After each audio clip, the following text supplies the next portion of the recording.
Welcome to Trauma and Transcendence, where healing meets transformation. I'm Amanda M. Dodd, guiding you beyond pain into purpose. Let's explore the journey together. Hello, hello, soulful seekers. Welcome back to Trauma and Transcendence. Today, I have a very special guest for you. I've got Freja Njorden. I hope I pronounced that properly. Yes, You you can did. scold me later if I didn't. But Freja is a wonderful practitioner, hypnotherapist, coach, among many other things. No one is going to tell it better than you, Freja. So please let us know all about you. Well, that might take a very long time. So, what I would say is that I work with people to help them have better sex lives. If that's a definition that I would want to use, that would be it. And I use a lot of ways to get there, from somatic work, body work, hypnosis, energy work, and coaching. What opened up that kind of pocket of industry for you? I would say it started initially because I have always been obsessed with sex.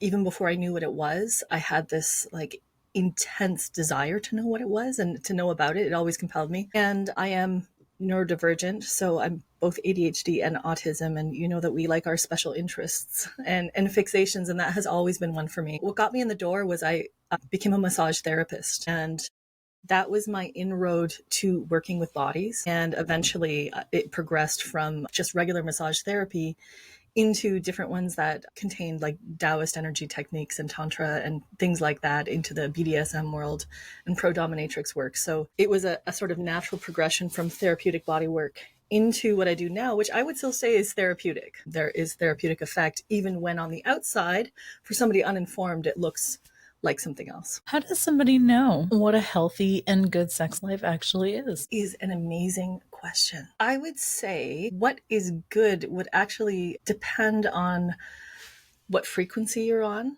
So something that might feel positive and amazing and perfect, let's just say to me in my early 20s, to me right now might be unhealthy and negative because I'm at a different frequency. So if it feels nourishing, if it's growth oriented, if it feels respectful and helps you, if it has a positive impact in your life versus a negative. So for example, you might have nice, wonderful, pleasurable sex, but the subject of sex in your life is very negative. There's a lot of guilt involved. There's guilt tripping. There's pressure. There's disrespecting boundaries. There's constant fighting between you and your partner.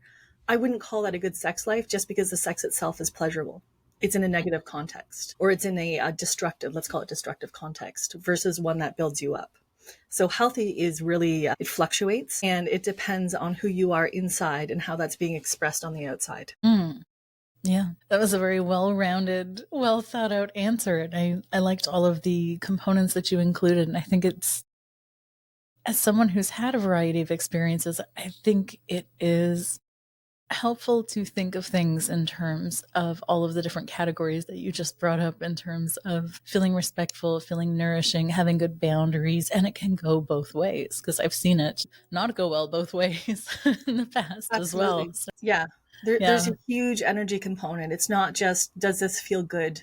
Am I having orgasms? It's the broader context of the exchange between you and another person, or you and other people. And so when you work with people, I know you work with a variety of people. You work with women and men. I've been lucky enough to train under you for some of your programs, and I know you've got a lot to offer, but who do you primarily focus on? Who do you work with currently? I have to say men, women, and couples, which is so broad. It's so broad. I would say there are themes that I go through in certain times. Right now, I have, like, for example, a couple of years ago, I went through a period where I offered a course called a goddess course. So embracing your sex goddess, or becoming a sex goddess. And I worked mostly with women during that time period, and women that had particular problems where they weren't experiencing sexual agency. And right now, because I just put out a program called Ejaculation Mastery, which is the for normal people version of the course that you did, arousal management protocol for professional hypnotherapists, because I just put that out, I'm getting more attention from the male clients. And because, again, it's sort of like whatever I work on, that's what comes in. I'm presenting at Kaz Riley's workshop, The Bliss Convention, How to Make Space for Eroticism and Desire, that's primarily a couple thing. Usually when people are single, that's not what their focus is. So this is a thing that's primarily for couples who have a good relationship, but the eroticism and desire aspect of it is maybe lacking. It doesn't mean there's a problem with the sex. It just means that desire is something really specific. So how to make space for that. Yeah. And there's some really juicy tidbits in there, I'm sure, in terms of how to open up to that. Do you want to say more about the Bliss Convention? Is that in person? Is that virtual? How do we learn more about that?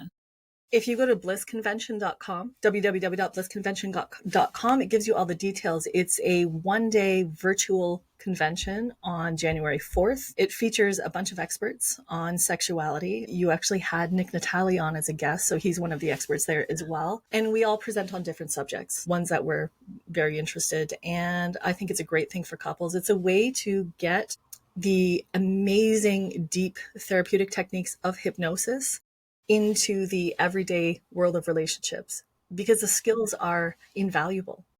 Like everything that we learn with hypnosis can be applied to relationships. And I don't think there's enough attention given to that. So this is one of the first steps to getting that out there to the public. And I'm guessing that'd be a really great way to decide, like, just by listening, who you might want to work with, because I'm sure everybody is more than just a hypnotist and they have other skills as well in terms of how they guide people and couples and in their passion and their sexuality, and to opening to more opportunities and things like that. So that might be a neat idea if you've been looking for someone to talk to about what you've got going on, or you want to create something for yourself and your partner, that you could check out the Bliss Convention and see what the topics are and what applies. Yeah. I think it's really important too that you resonate with the person that you're working with. And one thing I like about the Bliss Convention is a lot of people who are out there as hypnotherapists, they identify as hypnotherapists. That's their thing. I'm a hypnotherapist. And then on their laundry list of subjects, sex might be in there. They might be like, oh yeah, I could do this technique for that. Versus people who are immersed in sexuality and relationships as their entire professional world. I think that is important to have somebody with experience, not to diminish other people and what they're working with, but there is perspectives that you don't get if here and there for an hour you're dealing with the subject of sex versus when you're immersed in it every day for decades. Absolutely. If that is, sensuality is a thing that you were curious about, definitely connect with Freya rather than me on that. Because while I am a hypnotherapist, that is not what I specialize in at all. And Freya's got wisdom and knowledge that is going to trump anything I could come close to in the next 5 years. So, although you do know 100%. You do know how to treat premature ejaculation. I will say that. I do. I haven't spent enough time, and I need to take myself back through a few more times before I even feel minutely prepared to really bring it out there. So no, I will still refer to you on that. Just not there.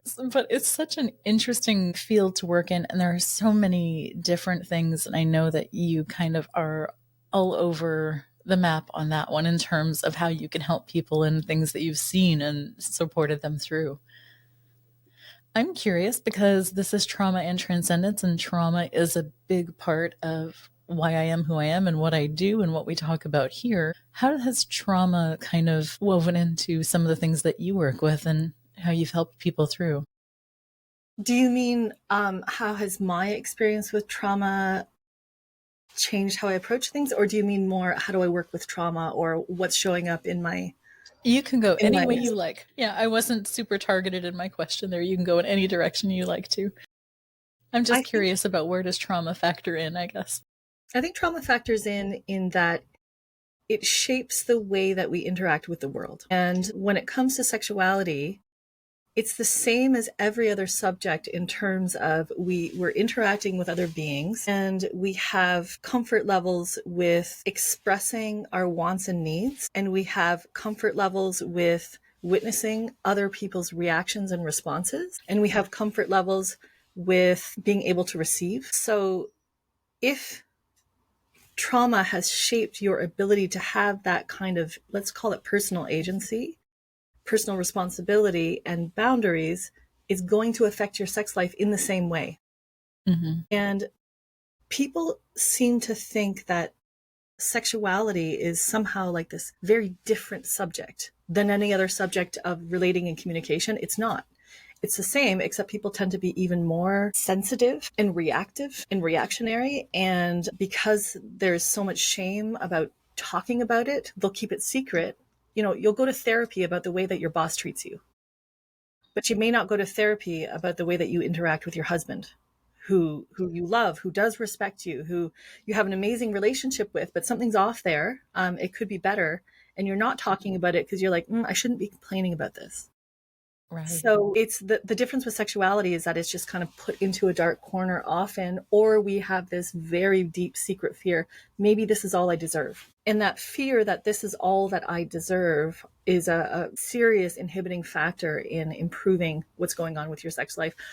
If I'm moving around, it's because my dog has stuck her butt on me and she's insisting on pets. So I'm just kind of giving her a scritch. There's a lot to look at there. We're probably going to end up talking about this more on your podcast as well, because you're going to have me as a guest. And some of what I wanted to share was finding my voice was really, really difficult. And I experienced a whole bunch of things that I did not connect to being trauma responses.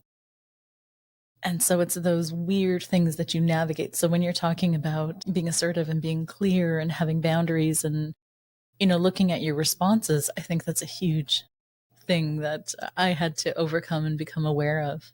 And I don't know that we know a lot of the times. I certainly didn't when it was happening. I figured it out 20 years later. I'm like, oh, that's what that. Yeah, well, there's two sides to that. One is not knowing that you're allowed to ask for things. And part of that, like when it comes to sexuality, let's go into the women in particular. I'm not sure if your listeners are familiar with, there's 3 positions. There's more, but I'm simplifying. So first position is experiencing the world through as I want, I am, I desire, I'm interested. It's very, if you think about a toddler, they're not aware of people around them and maybe their needs. They're just like, me, gimme. And then that's first position. Second position is putting yourself into another person's shoes, experiencing maybe what that other person is going through before they do. If you think of a mother and she's got children, she knows they're hungry before they do. So she tends to their needs. And then third position is sort of disassociated or disconnected third party observer. It's neutral. It's not emotional. They're like observing, here's the facts. And women are conditioned, I'm generalizing, to be very good at being in second position and third position. And often we totally neglect being in first position because that's not our role. We were trained to be good for other people. So where that comes into sexuality is that we are conditioned to be the object of somebody else's desire and pleasure. And it affects our thinking about it because we think of ourselves in terms of how is he responding to me? It's not what do I want? What do I like? Does this feel good to me? What do I desire? How do I even get desire?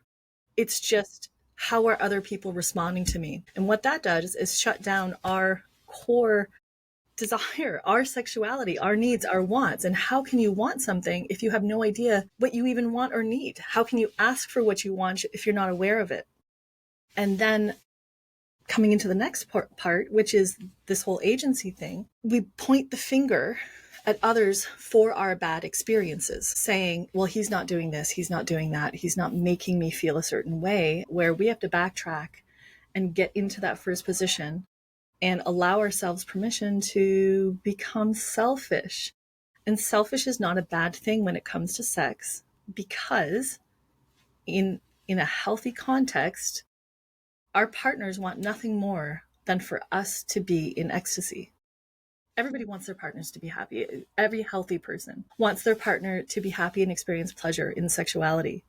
And in order to do so, you have to actually become selfish and self-aware enough to know what it is that you want, need, and then communicate that to a partner, regardless of the consequences. It may offend them. It may upset them. It may make them feel, oh God, I've been doing everything wrong for 30 years. And they may feel upset and betrayed and like you lied to them. If you say, actually, I've been faking all this pleasure for all this time. And now I got to tell you what I really want. So part of this is being responsible for yourself. And It's also an that's a big incredible subject. disservice when you have someone who's caught up in trying to give you pleasure and you're not giving them any insight whatsoever as to what's working or not working. Yeah. I know for my spouse, he's an incredible giver, but if I don't say something, he's assuming that everything is good, right? But so it's doing like Yeah. The he's spending fingers are all kinds of crossed and they're time and hoping. energy, right? Effort, like he's going full steam. And if I'm not saying, hey, that's not quite what I'm looking for right now, or this way, it's, a huge drain on him for me And to that do that. situation is actually super common. The one where Yeah. he's working as hard as he can and hoping he's not getting any feedback. And he's just like, okay, I'm hoping, I'm giving. And she's like, okay, this isn't working. I'm a little uncomfortable with maybe saying it's not working. So I'm going to let it continue until the end. That's really shitty. It's shitty on both sides. And the more common thing to do is to point the finger and to blame the partner for not doing what's pleasing you, or for just going and going and going and going. He doesn't have any options. He's doing the only thing he knows what to do. So it's really, the ball is in our court to give some guidance. Right. And so if somebody's in that position and they're catching themselves, they're realizing, oh, I'm in my head, I'm in my thoughts, I'm not quite feeling what I want to feel. What are like 3 hot takes that you would give them? The one hot take would be to do some work on personal agency, take a little bit of space and time and learn what that actually means, and learn how to be aware of your wants and your needs and how to communicate them compassionately. There is something called ask culture and guess culture, and people either grow up in one or the other, or a lot of times neurodivergent people like ask culture because we like clear communication. We need to know what's going on, and we can't just assume or read between the lines or like get all the subtext without somebody explaining it to us clearly. I'm going to say, and I may be biased, but I've been looking at this for a long time. I think there's no place in sex for guess culture. I think there is a time where you can read your partner very well, and that's fine, but there needs to be clear communication. And you have to be aware of yourself and what's going on inside of you in order to even access that. So take some time to learn about yourself, to learn how to advocate for your needs, wants, and desires without blaming other people. This is about agency. Like, it keeps on coming back to that word, but it is really one of the most important things you can possibly do. And if you want to get into the spiritual side of things, I'm just throwing this in there because this is a spiritual podcast. If you look at frequency, or if you're into the scale of emotions and you want to look at those numbers and those corresponding words, agency is much higher. When you are looking at being a victim, when you're looking at shame, when you're looking at guilt, when you're looking at tolerance and sort of, he's doing this to me, society is doing this to me, all of these other factors doing something to you that is very low frequency and it's destructive. I agree. If you want to increase the spiritual nature of the sex that you're having, or have it be a positive impact on your spiritual life, you have to get out of that and then start doing sex consciously. And by doing sex, I mean doing everything around the subject of sexuality, not just the physical action. And I will throw out there that the more conscious and aware that you become sexually, the more of a non-physical component there is to it. I remember years ago, there was this energy healer guy who was trying to get me to be his muse in Tantrika, and we weren't in alignment. But he said this thing to me that at the time I got annoyed at. And he said that as I progressed spiritually, sex was going to become less physical and more energetic. And at that time, I was very much into the physical part of it. I was very primal, it's all about the physicality. And I was like, no, I like sex as it is. I don't want it to become less physical and more like woo and just like, no touching. And it really has. And it hasn't decreased the pleasure. It's actually increased it exponentially. So there's no problem with that. And thank God. Yeah. Or goddess. I'm inclined to agree in a big way. And even though I was married prior to my current spouse, it didn't quite click in that first marriage. So for me, I lived in that primal, very physical kind of space. And it wasn't until this partner was like, hey, where are you? Because, like you're physically here, but you're not connecting to me. You're not looking me in the eyes. You're not communicating with me. It's like a solo adventure and you're gone. And Mhm. it was like, that was a real rude awakening. But I think that was one of the first indicators for me of, oh, there's been some trauma here. And I don't know how to be present with this. So I actually had to open up to what he was saying, hear him, and realize that he wasn't coming from like an accusatory or shaming kind of place. It's more, he's wanting more connection. Mhm. It's like, okay, how do I do this with you? Like actually asking and being open to being guided.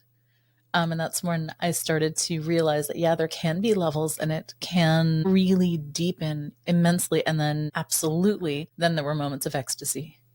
Yeah. That's a huge part of growth, is being able to receive information and then respond to that information versus feel attacked or feel criticized. I think that when it comes to sexuality and even spirituality, because a lot of people have their identity and their ego invested in their who they are and how they present to the world and how evolved they are. I think a lot of us want to think that we're very evolved. And there are always pockets of trauma that cling to, these childish experiences and the way that we were brought up and these core wounds. So when we receive communication like, where are you, you're tuned out and you're thinking, this is the love of my life, I'm having beautiful passionate lovemaking with him, Right. and he's telling me I'm not there, what the fuck, like, what's going on, there's something wrong with you. And instead it's like, oh, maybe there are ways or something that he's looking for that I'm not aware of. So taking some space or taking some time where you can receive information and think about it versus just react to it, either react negatively or positively, just take it in and process it. And then consider, what does this mean to where I want to be going? Because Mm-hmm. I like the term growth oriented. And I think that, like, you can't get it wrong and you'll never get it done. I love that phrase from Abraham Hicks. And you can apply it to anything, and just know that when you're receiving information that maybe you don't like, you can't get it wrong. You'll never get it done. And this is information that you can sort of take and either work on now or set it aside. Because I like things that somebody said to me in my 20s. Like, for example, in my 20s, I had a Buddhist neighbor. I remember him telling me that very, very gently. He was basically saying I needed to be more mindful. And I completely dismissed it until 15 years later, his face and his voice popped up, and I was like, this is what he meant. I wasn't ready at that time, but it stayed over there, and then it came up when I was ready. So just chill out. Yeah, I think it's easy to, identify and have meanings of, oh, if I'm doing this in a way that someone is saying I'm needing to be more or needing to be different, it's easy to take that as like an ego attack. Thankfully, I don't do that, but I can see how that would happen for some people. Mm-hmm. Yeah, I think that would be a good time to be like, maybe it's time to work with somebody because it's getting heated for me and I can't communicate and actually be attentive and hearing and being mindful with my person. It's wild. There are so many just different things to look at and explore. I'm curious because I'm sure you've got some. I know I've had a couple, and if I've had a couple, I'm sure you've had some pretty good experiences. But in terms of ecstasy and connection, what have your transcendent experiences been like? Those moments where you are breaking barriers, I guess, and really finding yourself flowing into source as a result of intimacy. So I had a sort of initiation experience, which I'll describe in just a moment. And I was interested in learning how to cultivate that intentionally. And I can do it when I want to. Ironically, I don't always want to, because the conditions of life get in the way. I know before, like when I was younger, it was always like, oh, well, if you know how to do this, you would just be doing it all the time. You'd be kind of living in this state of ecstasy or bliss and accessing it all the time, and everything would be perfect. And really, knowing how to do that, life is still life. I'm a human being. I have a bunch of animals. I have a human partner. I have a business, and life gets me irritable, tired, busy. And I'm like, I'm just not in the mood. So it's still like it doesn't change anything except there's more awareness of everything. And I do consider it a really, really valuable tool. An amazing tool for grounding, for resetting, for up leveling. If I find myself sinking into darkness, not to be dramatic, but I do have a history of moodiness, let's call it, when it comes to life, then using sexuality and ecstasy to sort of remind me of what's important and remind me of the bigger picture is it's like nature. It's like going out into the mountains or into a beautiful space of nature. It just kind of reminds you, oh yeah, this is what's important here. So I'm guessing you need your partner to be at a certain frequency to help with that, though. I mean, assuming you're, with somebody and not just on your own, but I think yes and no. I do think it's important to have a growth-oriented relationship, and when you are ready for that, you will be in one. I think sometimes difficult partners are there for you to learn something and to get to a space where you're like, yeah, I have to make choices that I don't want to make in order to be somebody that I do want to be. Because a lot of times when we're with somebody who maybe isn't good for us or who isn't growth oriented or who isn't a positive impact in our life, the lesson is really you making the choice to choose something better. Rather than if you were of a certain frequency, this person would just magically leave. Then what? You're going to end up with Mr. Perfect. Like I was in my last long-term relationship.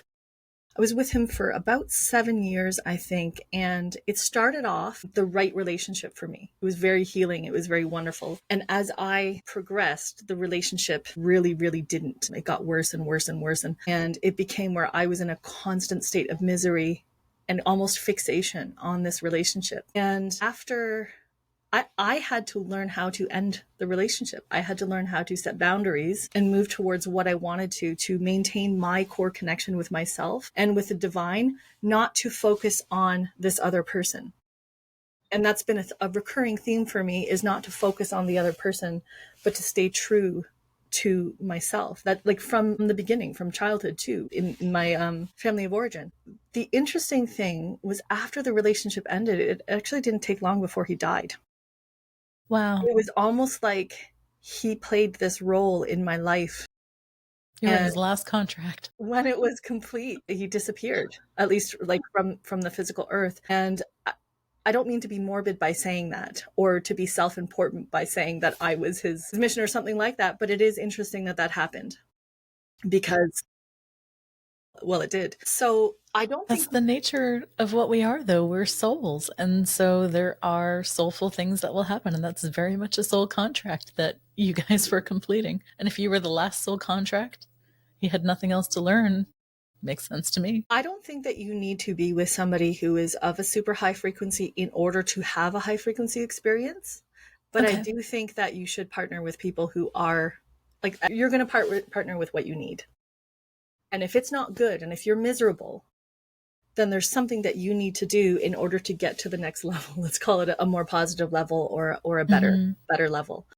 My first ecstatic experience, let's call it like beyond, like really, really, really beyond. I was actually seeing, I wouldn't call him like my partner, but I was seeing a guy who was borderline personality and abusive. Like, he was a crazy fuck, and he was on drugs. I didn't know that he was on drugs. And that, I know was that also, type all too well. Oh my God. And he was hot. And they usually are. That's the problem. You hear men talk about it all the time. Oh, she was BPD, but man, it was hot. Yeah. Yeah. And interestingly, the relationship itself started from a very low frequency position. I was brand new. I had returned to this country from an abusive marriage, and it was a bad state. I just arrived. I went out to a festival and was there with, if I looked at him today, I would have just walked away, but I felt obligated to be nice or something. So I was there with somebody, and I was kind of looking around for somebody to save me from this awful guy. And one of his friends was this like tall, handsome guy. We were all drinking, and we ended up together having a physical experience. So, and I thought, okay, well, here's a local guy. We can go biking and hang out. And he latched onto me. And I tolerated it for quite some time because it was easier to tolerate than it was to leave him. So we were on the beach, and the beach was pretty much empty, and the sun was setting, and the waves were kind of hypnotically just like lapping, just gentle, gentle lapping. And I had a little blanket over me, and he wasn't trying to get me to have sex or anything, but he was very gentle. My eyes were closed, and he was very gently touching me, just super, super gentle stroking. And what happened was I felt it was like my skin started to, I couldn't see anything, of course, but like whatever was going on, my skin started to sort of sparkle and disappear. And then I disappeared. And in place of where I was, like I no longer had an identity. I wasn't me anymore. And in place of me, there was this like Niagara Falls size, like giant white rushing channel of light. And I expanded and I became everything. Everything. I was all that was. And I don't know, there was no space, there was no time. I don't know how long I was there, but he didn't even notice. So it felt like an eternity, but it couldn't have been that long. And then I gradually came back to my body, and I was like, I have a much bigger perspective now. And the thing, what was so interesting to me about that was that he was not this high level, spiritually aligned creature who guided me into this experience. I just had it. He was a catalyst because he was touching me and my energy started to flow, but it wasn't dependent on him being some sort of guru or something like that, or even a good person or anything like that. This was mine. Right. And he was the catalyst. So yes, I do think that it's beneficial and important to have relationships that are positive and healthy and all that kind of stuff. But I don't think having spiritual experiences depend on it. What changed for you after that experience? I don't think that specifically had a direct impact on things. What it was an experience which then was a frame of reference for things later in life. And as I had more experiences that were related to that, it helped me build a broader picture or broader perspective of spirituality and energy work and different things like that. But that in itself, it only gave me a sense of expansiveness. Like there was more, because, with life and drama, we tend to focus on the drama and forget about the bigger picture. So it reminded me or showed me or something, this bigger picture. Now, interestingly, now that I'm talking, I just had a memory. When my grandmother died, which was a few years before that, I was in Germany and she died in Canada, but my grandmother was very close to me. And when she did, I knew that she was about to, because my cousin FaceTimed me so that I could see her in the hospital and stuff. And I decided to do a meditation and just connect with her spiritually. I didn't know how to do it. I just decided that I was going to do that. And so I sort of just kind of closed my eyes and I stayed with her in my mind. And when that happened, I saw her leave sea. It wasn't even, I don't know how to say it. I experienced her leaving her frail, old, decrepit, sick body and becoming immense. She became huge and enormous. And I was like, oh my God, she's free. Yay. And that sort of expanding out into everything was very similar to me expanding. So it's starting to build a broader perspective of energy and spirituality than I may have had before, which was very little. I didn't go to schools for energy work or have a guru specifically. It's sort of an ongoing process. And you don't have to. You really don't have to. I think that's a huge misconception. It is helpful if you want to deepen into your abilities and to do things in a way that's very conscious and intentional. It's nice to know what things are called as they're happening to you. But for most of us, it's just a natural, organic thing. It's a natural thing that the brain does. And so when you're talking about that memory with your grandmother and seeing was the appropriate word. That was your clairvoyance, your mind seeing, but it's an internal experience. And sometimes when I'm teaching mediums, they think, oh, I'm going to see the person outside. And it's like, okay, we're not going to rule it out, but primarily inside. It's usually more of a subjective experience rather than objective. But that's not to say that objective mediums don't exist. We can switch back and forth at any time, but it is built in. And I think the incredible thing that you did was you just chose to do it. It didn't matter that you needed to. So right away, you had the right intention. You were coming from the vibration of love, which is how we connect to loved ones, whether they are past or not. But then you didn't leave any room for what if this doesn't work, or doubt or self-sabotage or any of those things. It's just let me just drop in and connect. And that's how I work most of the I think time. that's why it worked, because I didn't know what I It was is, doing and I didn't have any preconceived notions. I was just like, right? she's dying. I love her. I want to be with her. And, and I was also, I don't have a fear of death in that way. I think death is actually a very positive thing when you're ready for it. And I Was it was always so, that way? Or was it that way because you had the broader expanse experience of, oh, my consciousness can continue on into something much bigger? I think it was because I read books. Like, for example, there's a Canadian author called Charles DeLint, and his books are kind of mystery, but there's a spiritual shamanistic component to them. It's like walking between worlds.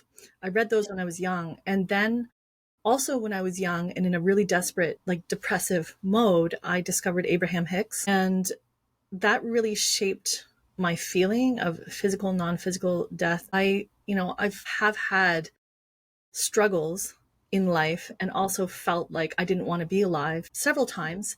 And death, I was like, death would be a relief, especially if our souls are eternal and we're here muddling our way through earth. It's not going to be that bad to leave and return to source. So I don't, and if somebody like my grandmother, for example, she lived a full life, she was old, she was suffering trapped in her body and in her mind, it would be a relief.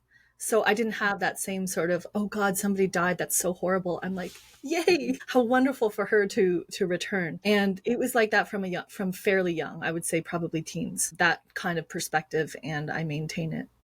Yeah. I'm Yeah. inclined to say that you've been spiritually open for a very long time, because I was kind of that way too. I didn't really have a fear of death. I didn't spend a whole lot of time thinking about it. But being a medium from a very young age, I already knew that there was more to what we could see on a regular basis. Like, I didn't harp on it, I didn't spend a ton of time on it, but and then that whole experience where my ferret passed and I had that whole spiritual awakening, and then I had that transcendent experience, which is why this podcast is here. um, I think there was no room for fear after that. You And then, just as we, gave me yeah. a massive insight for myself. I'm talking like, oh my God, I should have paid you for this insight. That's how most of my people feel. It's fine. So if you look at different types of personality assessments for me, Mm.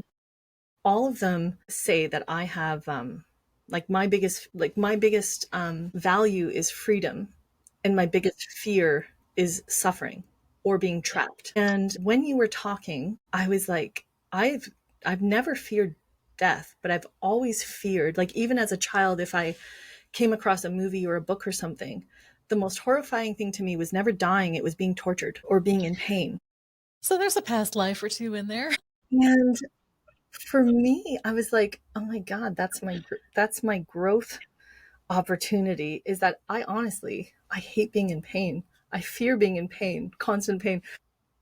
I need to I need to let that go. I need to actually, because I've been noticing with animals actually how, and this does relate to sexuality too, but I've noticed when they're in pain, they're in pain, but they don't have this emotional suffering.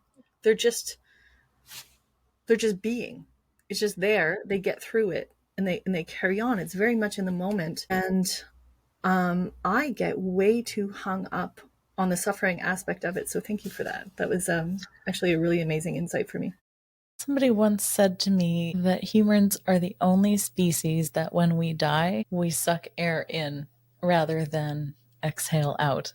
And that's always stayed with me. And I think it's true. And it's because I feel like it's that we're identifying with suffering and we're identifying with fear at that moment, rather than I get to come out, I'm emerging from the cocoon and I get to transform. I Wow. exhale, I release. This is like mic drop now. It always kind of stays with me, and it always reminds me of, we're the only species that has fear around death. Because recently I lost a ferret and she passed away unexpectedly. But every pet I've had that's passed away, to include my little Boston Terrier a little while ago. I think it's already been like a little while ago. I say it's been like almost 9 years now. But he died in my arms, and I actually felt his last breath. I felt his heart stop, and then I felt a tugging sensation And I think that was him leaving his body, that feeling. And it's like, I really want to remember that when my time comes, to not be identified in the suffering, and instead of, oh, this is my moment for releasing, letting go, and for expansion because something new and exciting is coming. So that's my hope. That's my goal. I never thought I'd share that, but now you know. Thank you. But we don't have to identify with it. And I like that you were able to catch that for yourself. It was really cool. There's a lot of good things that come when we're mindful, even outside of sexuality, but more so within sexuality. What are some of the places that people have a hard time being mindful with when it comes to sexuality? I think one of the biggest things is when people are hung up on how what's happening reflects on them. So you engage with a partner, and then there's a little bit of a preconceived notion of, if this happens, then I'm good. And usually good means it's not even about having a positive experience. It's more like how does this soothe my anxieties, insecurities, and fears? So what they're looking for from sex is almost validation rather than a co-creative, mutually ecstatic or beneficial or healing experience. And I'm guessing it's riding on something external that's outside of their control. Yeah.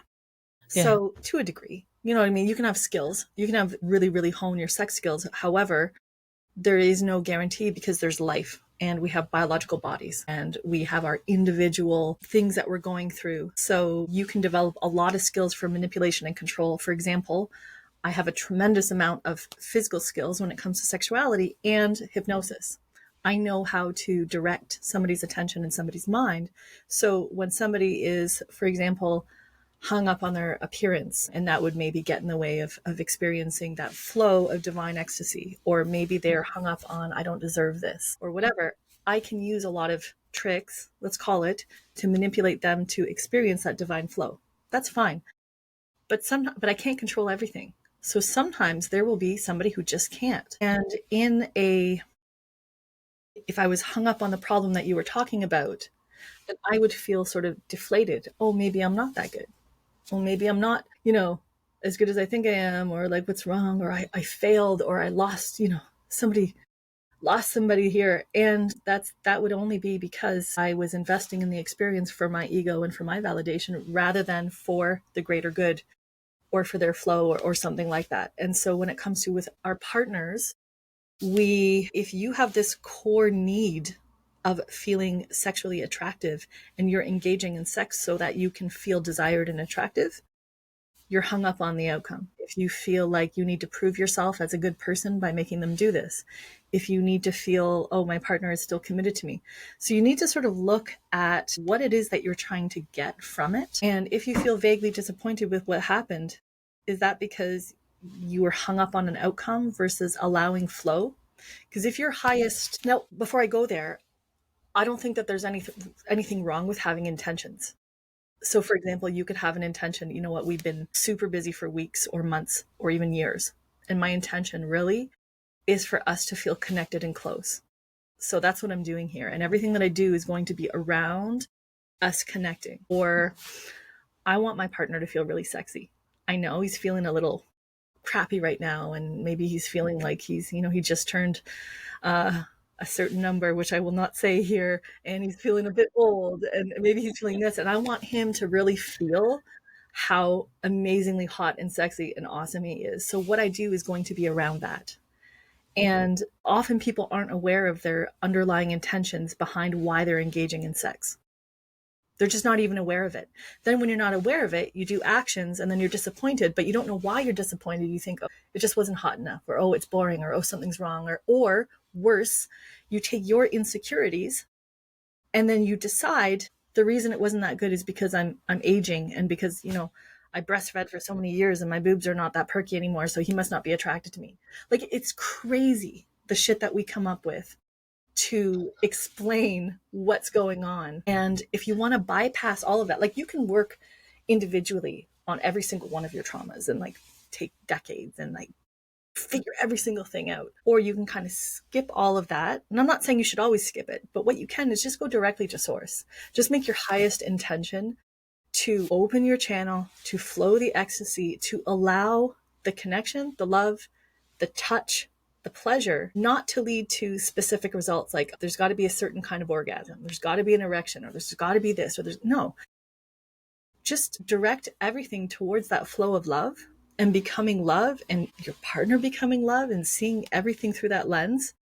And you'll have the ecstasy, and then no matter what happens, there's no disappointment because it's perfect. It's perfect as it is.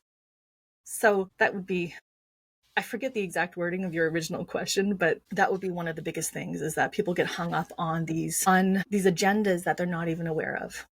Yeah. And then they react to it.